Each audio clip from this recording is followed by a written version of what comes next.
This recipe will get your game on your party playbook. Sweet treat, cozy, easy, can be done ahead of time, and absolutely delicious. Anyone who knows Mindy knows she comes with old-fashioned peanut butter cups. Delicious, semi-nutritious, and really a lot of fun. So here it is, easy as pie. I like to use an organic or all-natural peanut butter. One, it's lower in calorie, it's lower in sugar, and if you have a peanut allergy, you can always substitute it with almond butter or sunflower butter, but if you can go with the peanut butter, fantastic. So it takes 1 cup of peanut butter, and you mix that with 2 tablespoons of unsalted butter. So just get this delicious peanut butter out. And you know, most everyone has peanut butter of something like peanut butter, crunchy or creamy, in their pantry. And this is just a really fun way, an alternative way of using it into making a really sweet treat. And for those of you that don't know how to bake, or you think, oh my gosh, I can't make a dessert, here's a little tip about this. Does not require an oven, because when you melt your chocolate, you can do it on the stovetop, on top of the oven, or in a microwave. You don't have to worry about baking. So you have a cup of peanut butter. To that you add a 1/2 cup of light brown sugar. And next, 1 cup of confectioner's sugar. And this will help bind it, because eventually you're going to roll it into a big dough ball and then break it up into little pieces for your cups. And then about a teaspoon, or I like to use a little generous amounts of vanilla Madagascar because I love the flavor. About a teaspoon, or for me, a tablespoon of vanilla. And then all you do is mix it up until it's a nice consistency of a ooey and gooey dough. And then in a matter of time, I'll show you how to roll them out into little peanut butter cups, and you are on your way for sheer perfection. And I promise you, if you're a football fan, touchdown every time. And what I've done is I've lined a small muffin tin. Who would have thought muffins and peanut butter cups? But I'm telling you, the easiest way to make these, and it gives the wonderful dimensions of, you know, the peanut butter cup that's already out there.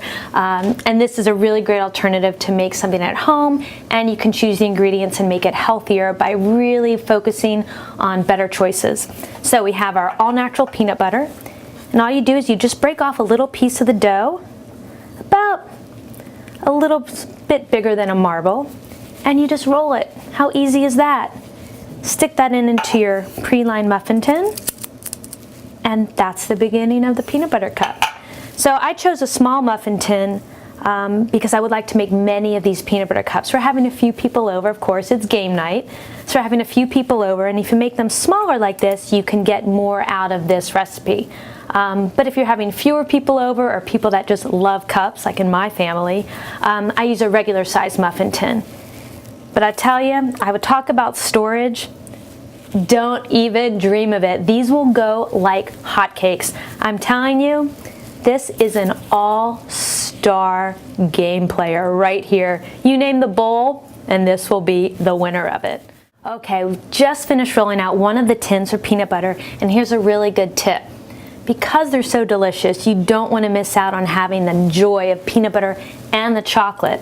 So after you've rolled the balls, just use your thumb and gently press down on your peanut butter ball so it fills the entire base of the muffin tin. So that way, when you go to bite in, when it's all done, you get the taste of every single delicious morsel that this is made of. For the chocolate, I personally love dark chocolate. One, it's healthier. It's high in antioxidant, and it just tastes great against the sweetness of the peanut butter. So I have about 12 to 14 ounces of combo dark chocolate morsels and a dark chocolate bar. About 70% cocoa is what I like to use. But if you're a milk chocolate fan, it's easy enough to use that as well. So I put it in a double boiler here. Reason I like to use a double boiler is it will prevent burning. The worst thing, if you have this delicious chocolate and you put the heat on too high and you burn the chocolate, you really can't resurrect it. So I put it on a double boiler, which is basically a lower pot filled with a little bit of water. The heat's on medium high. And to my chocolate, I've added a 1/4 cup of shortening. I've used Crisco in this recipe, and it really just helps to bind it as well as gives it a really great glossy shine. So when you spoon it over your peanut butter cups, it just looks great.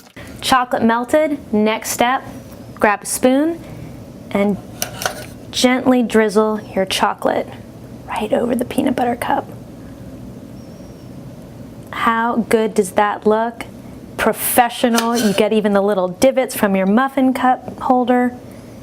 And what I love about this too is not only is it easy, fun, delicious, it is an ideal host gift. I know that if somebody gave this to me, if I was hosting a dinner party and somebody came to my door with a box of these, they would be guaranteed an invitation back. So it's really a gift that keeps giving. It's wonderful as a Valentine's gift. Just recently over the holidays, I was asked to make 20 dozen of them for a party in 2 days.